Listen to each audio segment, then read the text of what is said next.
You're listening to DraftKings Network.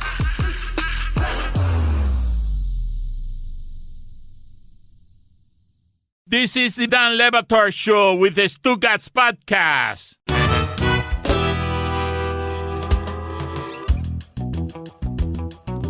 Before we get out of here today, we got to talk about how the general managers' baseball meetings, the baseball general managers' meetings, how they had to be postponed, canceled, everyone sent home because everyone had the shits.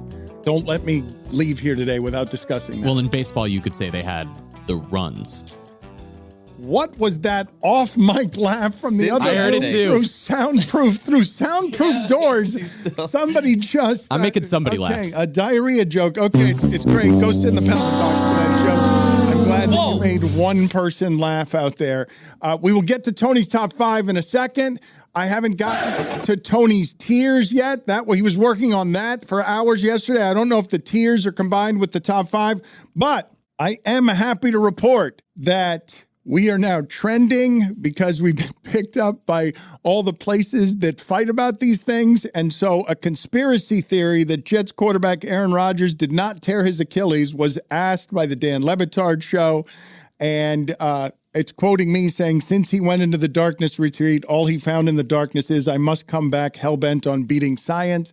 And now the comments have become a real hellfire. Like so debate me. We have now publicly issued the challenge, not just at the microphone, but we've made the request to Aaron Rodgers. I want to debate him now about whether his doctors are fake, whether he's faking the Achilles injury. In seeing what actually does really well on our YouTube algorithm, I become almost sad in a sense because most of the stuff is intellectually lazy, although there is a lot of challenges that come with talking about ESPN. If we ever talk ESPN or Aaron Rodgers, no matter how lazy the conversation is, no matter how much of it is a retread, that shit rates, man. We should do it more. Build the whole plane out of Aaron Rodgers conspiracy theories, in my opinion. Debate me on McAfee's show. That doesn't help. You have to pick a partner, They too. might actually on YouTube, certainly. Go there, drive subbies. Do you want Travis Kelce? Do you want Fauci? How are we going to do this? I want to publicly question his doctors the way that he's questioning Fauci. I want to do it the same way. I want to question whether the whole thing is a conspiracy theory. Billy gave you a gold mine here. He really did. But he didn't. He didn't want the smoke. He gave you a gold mine without the smoke. And we fleshed it out, and now it's performance art. Now we're doing a thing. Before Billy was just doing a thing. Let's go to Tony. Where is Tony right now? I was looking for his tiers from yesterday. He was working for hours. I'm hearing his tiers are going to debut on Mystery Crate tomorrow. Okay, that's okay. So you guys 30 stole it. whole minutes of tears. All right, You snooze, you lose, Dano. Okay, so your Mystery Crate is embargoing content I could use today. He might give you one as a little teaser, but you don't get all of them. Tony, why are you in the weight room and why are you shirtless? Dan, we're back to where it all started, to where the entire Tony's top five for this season started right here. I'm looking at the bench where it started. We're going to do something different. We're going to do a little bicep today. We're going to be working those out as the top five starts. You have you been using creatine? Yeah, of course. What kind of question is that? I take creatine every day. Tony's mic is clipped to his gold chain. and the That's crucifix, that's right, the crucifix that is right under that gold chain. We might hear it clanging if he gets You want in emotional. Miami, you got it. I've got exciting news for you, the audience, and Tony. Tony's Top 5 has a sponsor this week. Come on now. And it's brought to you by the Dan Batard Show sweepstakes presented by Miller Lite. And the haters. And the haters. Oh, wait a second. Yeah. No, I'm just shoehorning this one in there because I got to do it once a show. I want you to enter this sweepstakes. Enter for a chance to win a weekend in Miami for you and 3 friends, provided that our listeners have 3 friends. You'll hang out with us for a taping of our show and get to experience our Monday Night Football watch party on December 11th. Now, I've heard from a lot of fans, this sounds fun. Right now, I'm asking you to enter this contest, okay? Details on how you can get in on this Monday Night Football watch party if you're a loser. It's all presented by Miller Lite. Enter right now. MillerTimeMiami.com. No purchase necessary. Open to legal U.S. residents age 21 or older. Ends November 16th. Again, for all official rules, go to MillerTimeMiami.com. Take it away, Tony.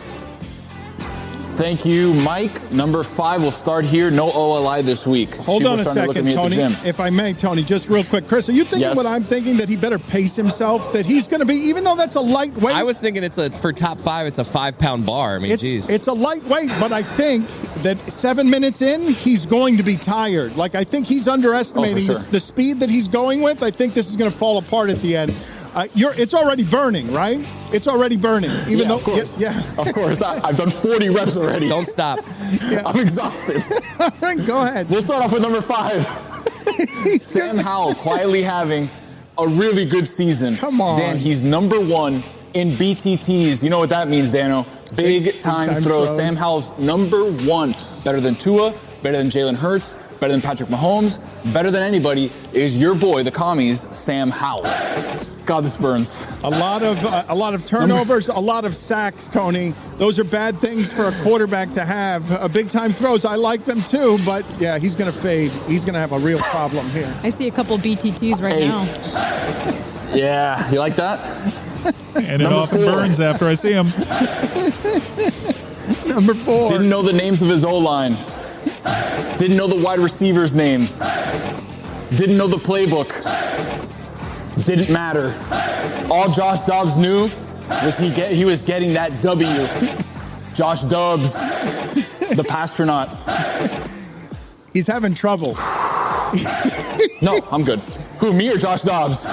You are going to have trouble with the next 3 of these because this is now starting to burn. Yeah, you got to hold it a little bit. Stop. Yeah, no, don't stop. No. Hold it on the way down. Hold on, I'm actually going to switch to an outer grip. All right, squeeze the instead bicep. of the inner grip to get my outer bis. Slower. Yeah. All right, number 3. Here we go. This is going to hurt. Oh, this one's You're hard. going to want to squeeze it on the way down. CJ Stroud is becoming a star in front of our Let's go down a little slower, Tony. Yeah, hold it and then squeeze on your way up.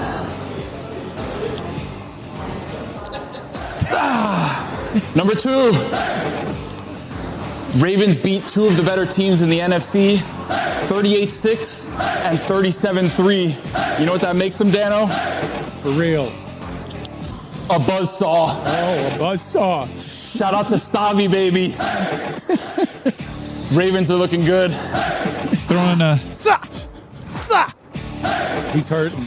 How much burning? How much burn is there right now? Do you know how I can't feel my arms. Do you know how pathetic it is for you to be shirtless and failure arriving with that particular Dude, he's done amount like of 100 weight? reps. I know, but people don't know that. All they will see is the last 4, and then he can't keep that up when it's 9 pounds. Let's go. Push through.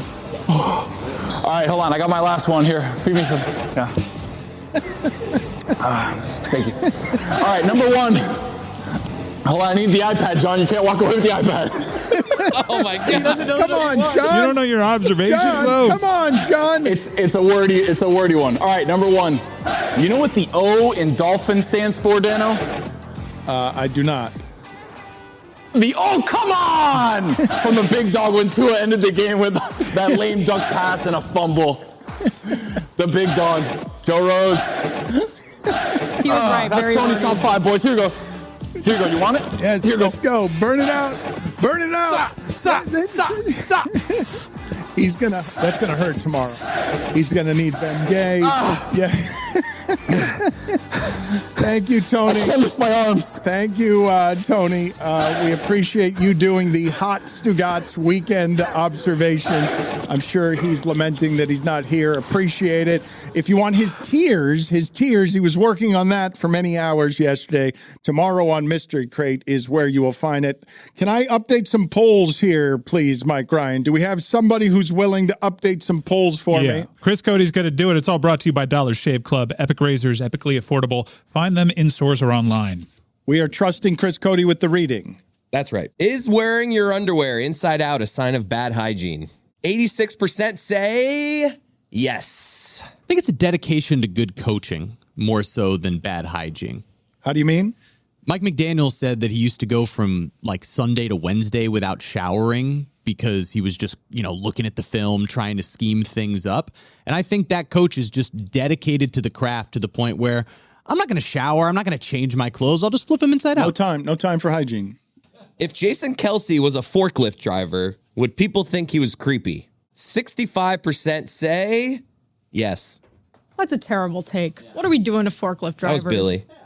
Billy. Airplane cookie, yes or no? This is a big one. 68% say yes. Can you be both ugly and attractive? 75% say yes. Is every person listening to this? Donald Driver. Not Donald Driver. That's Adam Driver. Excuse me. Yeah. Although no disrespect to Donald Driver. Jesus Christ, what are you doing? My bad. Dancing with the Donald Stars. Driver. My bad. In every person listening to this, is there a sexy you? Ooh. 68% say yes. Can you round that percentage up? 69. Hell yeah. The sex number. Golden Corral, yes or no? 62.3% say no. Wait a minute. I refuse to believe that of our audience, specifically our audience, regularly feels sexy, but is regularly against Golden Corral. That's not the audience I know.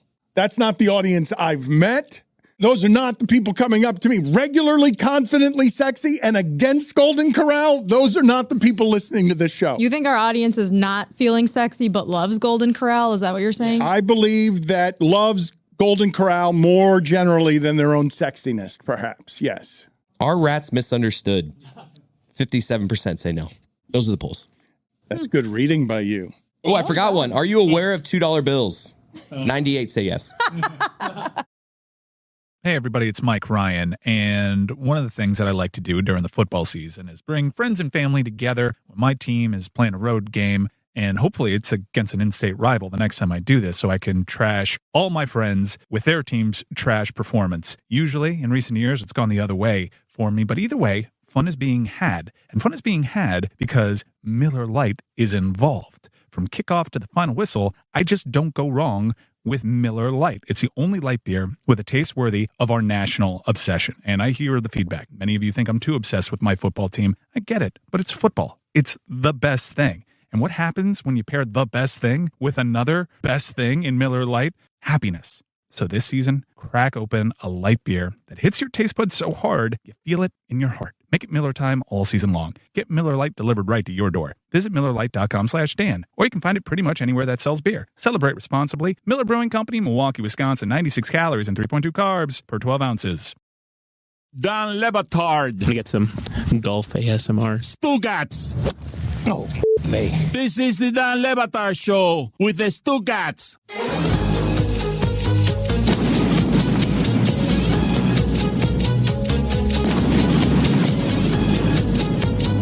Gonna get you excited for Bears-Panthers in a second. It's Thursday Thunder, folks. It's brought to you by DraftKings Sportsbook. Use code Dan when you sign up on the app for a limited time offer for new customers. Jess has constructed this week's Thursday Thunder. I don't know why. I don't know why you No did confidence? this Way to me. sell it. No But confidence. I'm going to sell it. I'm going to sell it. How are we doing? Great. We're doing amazing, actually. We you all right? How are we doing? How are we doing, almost? We doing all right? 1 o'clock. We're doing all right? We've got a juicy one today. We won 2 out of the 3 legs last week. Kenny Pickett. I mean, the Russians. Kenny Pickett. Screw this. Why? Take it away. We're gonna do a little zig where everyone else is zagging. Oh wow! And we're gonna start with women's basketball. Yeah. Matchup between a couple Final Four teams. Aren't we tonight. zagging and others are zigging? It depends how you look at it. Okay. We're taking Virginia Tech, the Hokies, against the Hawkeyes to win. That's a great game. Lucy's going to be at that game. Caitlin Clark, superstar. I know from going to Greece and meeting up with some of the Virginia Tech Hokies over there on that women's staff, there's a lot of show fans. So shout out to the Virginia Tech Hokies. Hell yeah. Then we're going to take it to college football. We're taking Louisiana Lafayette to cover -9.5 against Southern Mississippi. The Ragin' Cajuns. The Ragin' Cajuns, indeed. Lastly, Dan, your fave, Cole Kmet, plus 25 receiving yards in Thursday Night Football against the Panthers. Bagent to Komet is a lethal combination that will bring Al Michaels joy tonight. It's basically Thursday Night Football Brady to Gronk. There's something there with Tyson Bagent, by the way. Let's keep an eye on him. You and quarterbacks. Isn't it? The thing is turnovers. I think that the thing that's there is Bagent, not Bagent. It's Bagent, right? But the turnovers are there Carlos. regardless of Carlos. how you pronounce Why? It's Bagent. Bagent. Some people call him Bagent. You're doing pretty well, man. It's only getting better. It is getting better. Get me the sound, please, just one more time of how he initially pronounced Jimenez. I want to go back to that. I believe it was Guadalajara.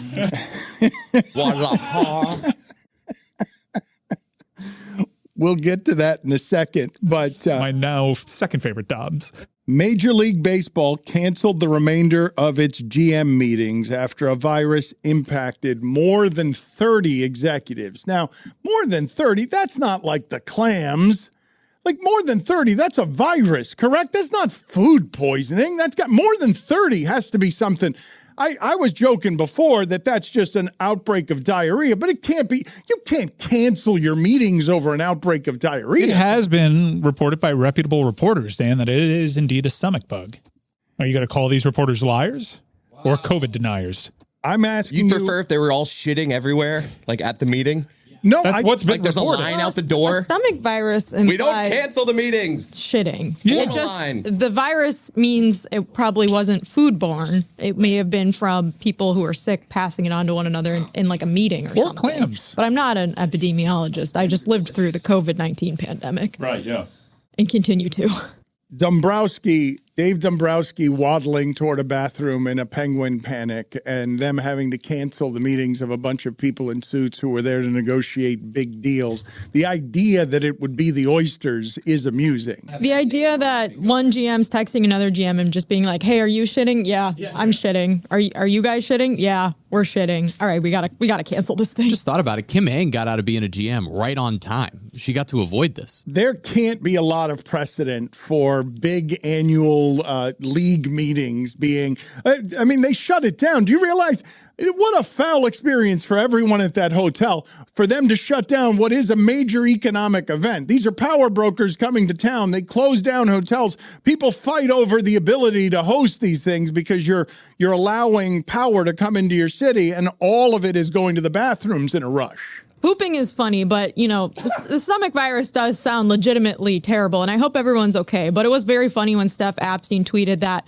the GM meetings have become the GI meetings. That's a great joke. I think the next time we take a day off as a show, we should announce that we're all shitting. And that's why we... It's the will not best have a show excuse. today. You can't Idea ask guy. for a follow-up. You know that all the GMs in the WhatsApp group are making fun of what they presume is patient zero. You think they have a shit chat and they're Yeah. all just texting each other Yeah. constantly? I think they're like, it's got to be Charrington. He came in and he didn't look right. He was pale. He didn't have- Goddamn Ben Charrington. He didn't have a lot of blood in his face. It's more than 10% of the people who were there. Or like they're just blaming Ceviche Tostones. I'm just so sad that Randy Levine isn't still a GM in baseball so that we could picture what it would be like if he had the same issue as he did on that airplane back in the day, as David Samson told us. Thank you, Jeremy. There's Randy Levine on your screen right there. For those of you who do not know, that is the former Yankee president looking exactly as you'd like him to look if he's denying that he has befouled the private airplane's toilet with whatever it is that Randy Levine had with burritos and breakfast. There he is. That is what I imagined. I imagined 30 of those people running to bathrooms at some Ritz-Carlton or some Four Seasons in Scottsdale, Arizona, running through Canyon Ranch trying to get to an emergency porta potty. Tim Kirkchin, like, there are a lot of shitters here. John Sherholt saying, occupied. Sherholtz, man. The Sherholtz was 15 years ago. I think he just like recently saw being in the organization. There's a It's busy. Dana Brown, It's but that's locked. a little too on the nose. Someone's in here. Fake Elmo's got the runs. For all the time we have spent dissecting transactions in basketball and analyzing who's good, who is not good, you have to be at least a little amused, do you not, that the Nuggets have started with one loss? They're dying for nuggets, Dan. Nuggets is what they want. They're not getting nuggets. Just runs. Jamal. Sorry, you were done talking about That's okay. It's fine. Jamal Murray is not playing for them. And I know that they're a boring champion, but there can't be any disputing that team is great. And as soon as Stugotz said that the Celtics were going to win 70 this season, they lose their next two. Denver, again, just steamrolling people. And they beat, last night, they beat the Warriors. It was a close game, but we can't doubt that team is a worthy champion, right? Like, that's not what's happening and finding it uninteresting. No, it's that Nikola Jokic is so dominant that it's almost impossible to wrap your head around. He's averaging like career highs in a bunch of different ways. He's shooting over 70% on twos this season. He is such a dominant player, and he puts together stat lines like 39, 18, and 12, and we just sort of, roll our eyes. Boring. I think I saw a stat where Russell Westbrook has the most triple-doubles in NBA history, like 198. Jokic already has 109 of them. So it's like he's going to be far and away the highest triple-double owner in league history. But he's just under 7 feet. So we'll allow it. Wembanyama, in his fifth game, put up 38 points. It was better than the career high of Bill Walton. It was better than the career high of Bill Russell in his fifth game. I don't think Mike is wrong, and I don't think Chris Cody is wrong to want to buy the take from Mike Ryan. I saw it was a negotiation like the one Cam Newton and Jimmy Clausen had. Jimmy Clausen had Cam Newton's number. Cam Newton comes in and asks, what do you want for it? Clausen says $1 million. Cam Newton says, kiss my ass. I have to give him my half of the Cessna Cyclones for the take. And you want the take that Mike has now pretty exclusively nationally, which is, and this is odd, because nobody roots for Goliath. But Mike is alone in rooting against Wemby. And one of the reasons that you want the take, I think, Chris Cody, is because well, wait a minute. If Jokic is going to be met with this kind of yawning indifference because he's unfair, if I make another person 7-4 and unfair, what am I doing to your sport if you can't beat these people? Yeah, but Jokic is 20 times the player that Wemby is. That's little extreme. No. If Wemby were 2 inches shorter, he'd be 7'2" Terry Rozier. He went 4 for 14 last night.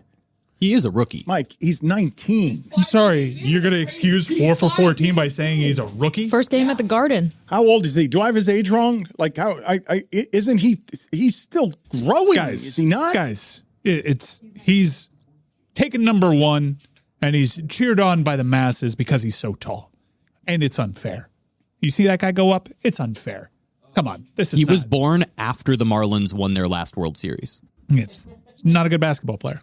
Not good. He's just tall. He's just tall. Jokic, tall and amazing basketball player. Juju, put it on the poll, please. Can someone call you not a good basketball player when your career high in your fifth game is larger than Bill Russell's? Yao Ming, tall, good basketball player. Wemby, not there yet. Let's stop crowning this guy. Okay. And he doesn't need your help at all. At all. It's unfair. I know it's cheating. I know it's higher hoops. Circus freak stuff, but him dribbling 2 basketballs between his legs at 7'4", Did he turn both of them over? What he's got to his game is he's tall. That's what he's got right now. He can handle for a big man, but also if you're the opposing team, let's let Tony, that big man handle. What are you shaking your head about, Tony? Mike's the guy at the playground's like, oh, this guy's too good. He can't play with us. That's who Mike is, dude. Oh, everybody criticizing my take. You don't adjust sliders on 2K? No. I know you do. No. Oh, I know you do. No. I know you do. Absolutely I know not, you Mike. take What off. are you doing? No. Let's have the 3-point percentage be their actual statistics instead of manual. I know you guys. That's what you guys are. So good. Chris Cody, you're jealous back there, right? Like, Chris Cody, how would you help it? Do you want to? I think you can get in here if you want to. No, it's his thing. No, but if you want to be, Hey, who had the worst plus minus at Madison Square Garden last night? You want to guess? Was it still Julius Randle? God, I hope so. Good guess. Please. It was actually Julius Randle. No. Julius Randle had the best at plus 31. You know why? Penicillin came in the form of Victor Wembanyama. Chris Cody, Julius Randle's been the worst player in the league. And then when Wemby came to town, he's like, thank God. Slump buster. Slump buster. Let me take this kid to school. And that's what Julius Randle did in his Skechers. He's so thin. How'd I do? You stink. You can't have the take. You don't, Super skinny. You don't deserve it. This episode of the Dan Le Batard Show with Stugotz is brought to you by KFC's new hot and spicy wings. Get fired up this fantasy season with 8 pieces of spicy marinated hand-breaded wings for just $4.99. Are you kidding me? They're a can't-miss call for whatever the fantasy gods throw your way. In the midst of a managerial hot streak, keep it rolling with KFC's new hot and spicy wings. Did you just assemble the worst lineup in fantasy history? Who cares? You can get 8 KFC new hot and spicy wings for $4.99 right now. Marinated in spice, hand-breaded to perfection. KFC's new hot and spicy wings are here. 8 pieces for just $4.99. It's finger-licking good. Peloton is your stage to work out like nobody's watching. A Peloton in your house means you make the rules. You exercise when you want, how you want. Sing as loud as you want. Wear what you want, or nothing at all. When you spend your hard-earned money, you don't just buy a Peloton, you open the door for you to do you. And nothing beats the feeling of exercising on your own terms, with or without clothes on. With up to $700 off your Peloton Bike Plus purchase, there's no better time to bring one home for the holidays and work out like nobody's watching. Peloton is your stage to unleash the real you, the clothing optional you. You want to try a climb or a low-impact ride class? You can. Or hop off Ike and pivot the screen to do a bar, strength, or yoga class? You can. Make yourself uncomfortable in the comfort of your own space and your own skin, free of judgment, free of inhibitions. It's a fitness entertainment mashup that'll have you singing at the top of your lungs, sweating, and moving like you'd never do with others around you. For Peloton's best offer of the season, head to onepeloton.com/offers. All access membership separate. Terms apply. Dan Le Batard. Greg Cody of the Miami Herald is writing an article, and I'm reading in it. Moss Miami, sold out. Miami artists, Miami culture. And I'm reading Moss Miami is sold out. And I'm reading about Digital Podcast Network. And I'm reading about us. And I'm like, this is our dreams coming true. Stugotz. 1,000 people come out and we see the shipping container and they're on a stage and they're like rock stars. You and me both had tears in our eyes. We're like mom and dad of sentiment. And it's hard to get you to sentiment, man. That was a very emotional moment for us to see those guys. I'm telling you guys, you were on stage. Dan and I were both crying. Are you guys aware of this? Crying. Yeah, like crocodile tears. We believe no, crocodile tears are fake. Crocodile tears are fake. I thought they meant big. This is the Dan Le Batard Show with the Stugotz.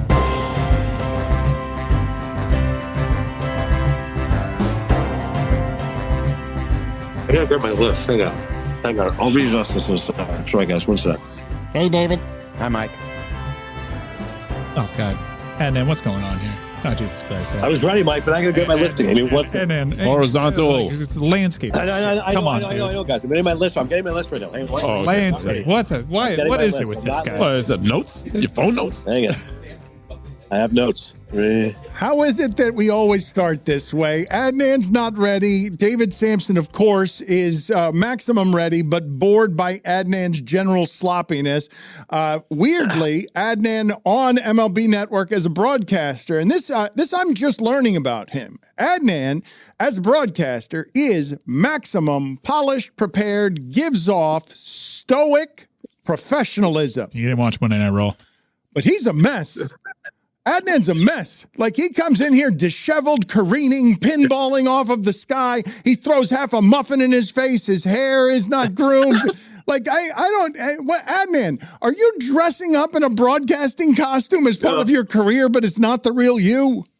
Dan, you're painting a very unflattering portrait of myself. I'd like to keep fooling the audience into thinking I am the smooth, self-assured professional that I purport myself to be, not the absolute Tasmanian devil that you have now revealed me to be. But yes, I'm an imposter. Essentially, I am posing as a broadcaster every day of my life. I love that we get the more authentic you here. Samson, why are you shaking your head? What are you shaking your head about? Because you're always prepared. You're always on time. And Adnan comes into the room and he's just sliding in, careening a little bit.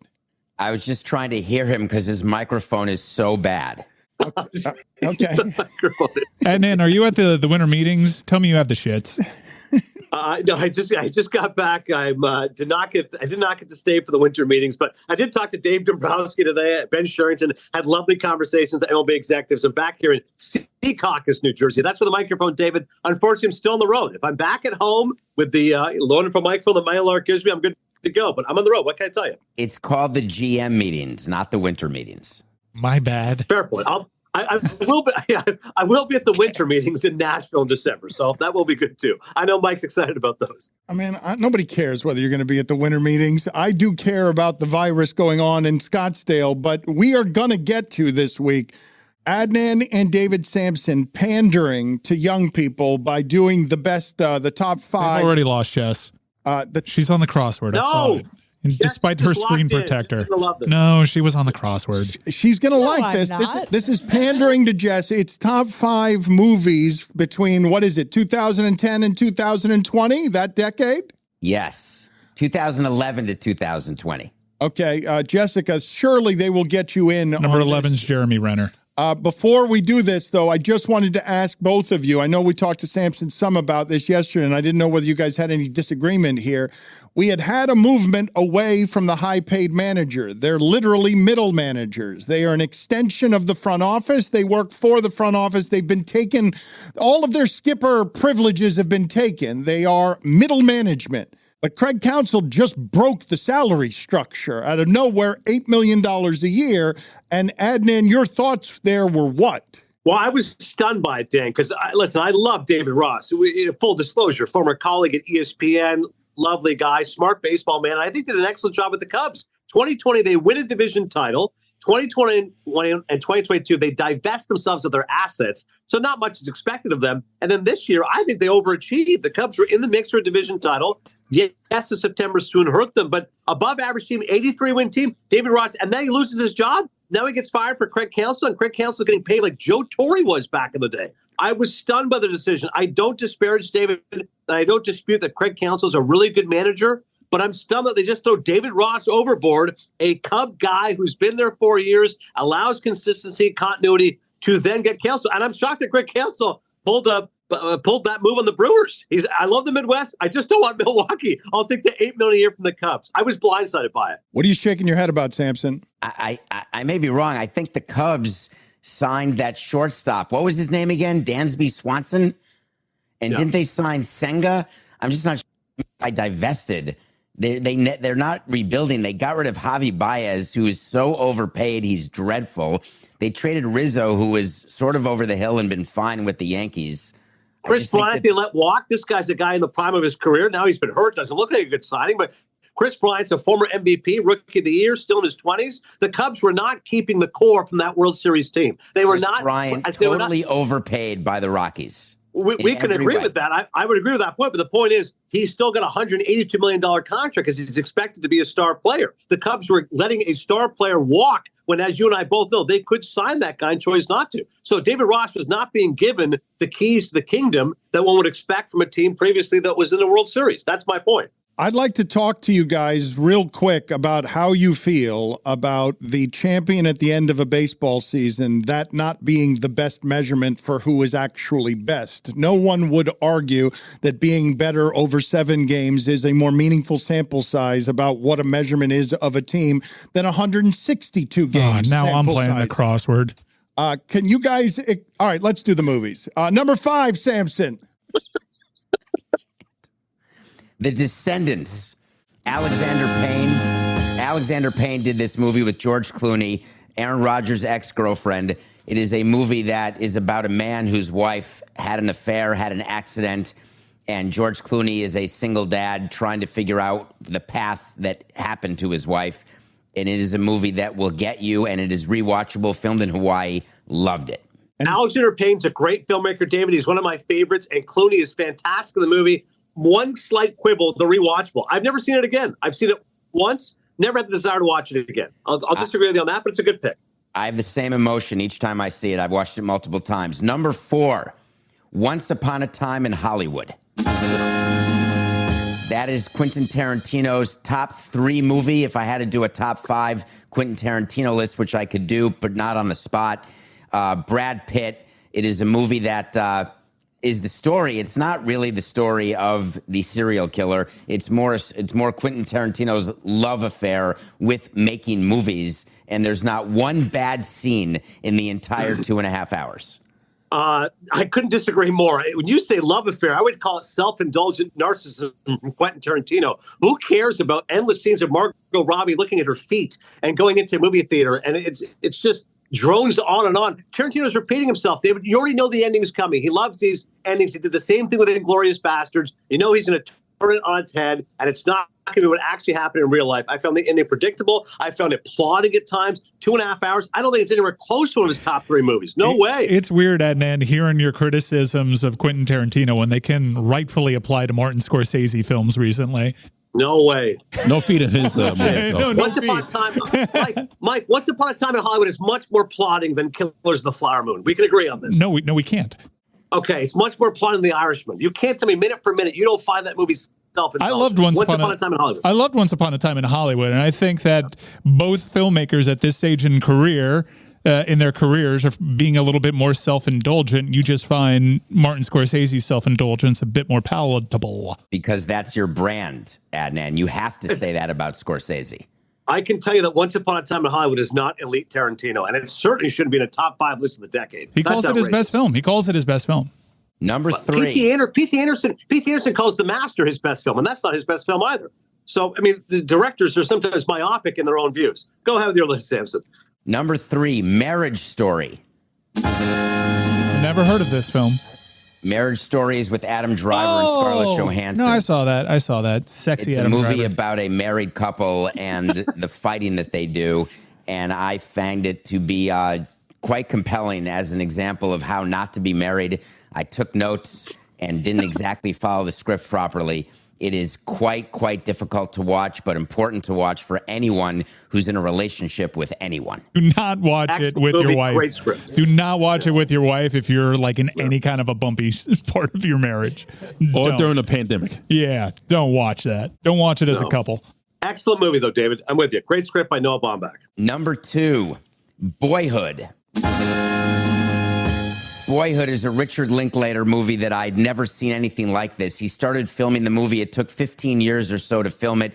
He follows the path. It's the same cast that got together each year for a period of time, and he put it together into a movie. Richard Linklater is an absolutely underrated filmmaker of my lifetime. Patricia Arquette, I believe, won the Oscar for this movie, and it follows this life, this boy as he becomes a man. Phenomenal. Long movie, but phenomenal. And she did win the Oscar for it. I love Ethan Hawke. Nominated, did not win. Excellent choice. I like Linklater a lot. Go ahead. A lot of agreement here from you two. Number 1, David. Number 1 is one of my top 10 movies of all time. It's a movie with Amy Adams and Bradley Cooper. It is called American Hustle. Oh, terrible. American Hustle. Christian Bale gives what I think is his best performance, including The Prestige. It's a movie about Abscam, which is a real-life thing that happened where Jeremy Renner's in it. Didn't you just say Jeremy Renner, Mike? You mentioned he was 11 across on this crossword that I'm doing now. Oh, got it. Mid-list. Yeah. Samson had me there for a while, but terrible number 1. American Hustle is one of the most overrated movies of the last 20 years. That is a cheap imitation of a Martin Scorsese movie. The only good thing about that movie is the first 5 minutes when you see his comb over. That's it. After that, it goes downhill. It's a bunch of actors pretending to be actors in a Scorsese movie. I thought it was appallingly overrated. I'm not joking right now. I'm shocked, Samson. American Hustle? That is, you've got to be kidding me. No way. Yes way. There it is. That's the name of the show. That's the name of the show. Yeah, right. This show needed a name, and there it is. No way, yes way. They right. brawl over the movies. Per tradition, Adnan, you rifle through your top 5 with 30 seconds or less. Adnan, we've got 1 minute left. Number 5. Parasite. Finally, a good movie. Yeah, Jess is with me on this one. I knew she'd like Parasite. Number 4, Ethan Hawke, First Reformed. That was a good movie. That's a deep Samson, cut. back me up. That's a deep cut and a really, really good movie. Wow. My man Samson. Number 3, 3 Billboards Outside Ebbing, Missouri. Also good. Losing me. I love this. Francis.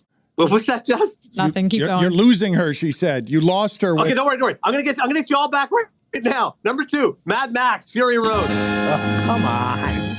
It was beautiful. Best action movie of the last 20 years. Beautiful. Nobody can dispute that. What do you mean, Sam? And number 1. Beautiful movie. Mission Impossible. It is a beautiful movie, Dan. And number 1 is also a beautiful film. It's Scorsese's Unforgiven. It's called The Irishman. No. Now, forget it. We're done. These guys. He's back. He's trolling. Oh, brother, this guy stinks. Cinephile, check it out. You ruined the entire segment with that.